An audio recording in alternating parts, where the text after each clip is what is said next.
saw in my previous video on servicing a bike, I used this stand to prop up my bike, and it's really good because it's really cheap and I made it from stuff I had lying around, and it's really stable because it doesn't take up too much space, and there's obviously a couple of modifications that some people may like to do to make it more to themselves, more to how they want it.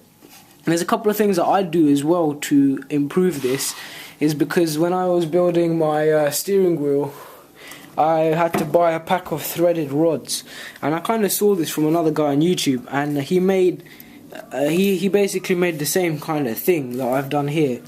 And what it is I took the threaded rods, threaded them through here, and bolted them up with a impact gun. You can just bolt them up with a spanner set or ratchet or whatever you like. And I took a pair of mole grips, clamped them on here, and I hammered the rest of it over, so this bit remains the same size.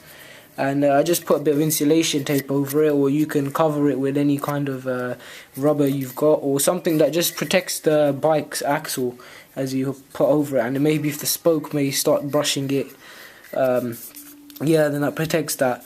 So I initially did that, but first I don't know if you can see the remnants, I had some storage hooks on it, but the problem with those was they didn't hold it as tight as these did to the thing. So the problem I was getting was it was slipping and hitting the spokes.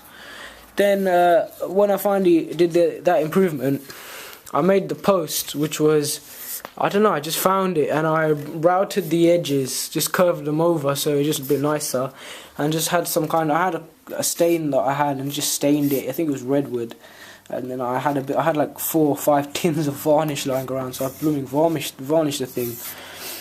The base is really easy. Like, this is all constructed out of pine. Pine's not the strongest wood in the world, and it just shows how it's effectively going to hold most bikes, depending on the way they're constructed anyway. But the legs are in this format where it will join, the next one joins across, and the next one joins across, and the next one joins across. I might put a screw from here to there, because one of these legs, I can't remember which one it is, but one of them is moving now. I think it's this one, because I actually sat on my bike while I was using it. I thought I've made a turbo trainer, and this is also another way of making a turbo trainer actually. Yeah, it was this leg, and I had 2 screws through here, and obviously I'll probably need bigger ones because these are drywall ones and they only went to probably here, so I could probably take it a bit deeper. But it's really good, it's useful. God knows how much I've used it, and it's not got one of those really big ones that clamps it from the seat post. But what it is it's cheap to build. It probably cost me less than £3 if I actually bought the wood. The threaded rods and the bolts and washers that I got for it I had lying around as well. The wood I had lying around, but that would probably the rod and the screws and stuff probably must have cost me £1.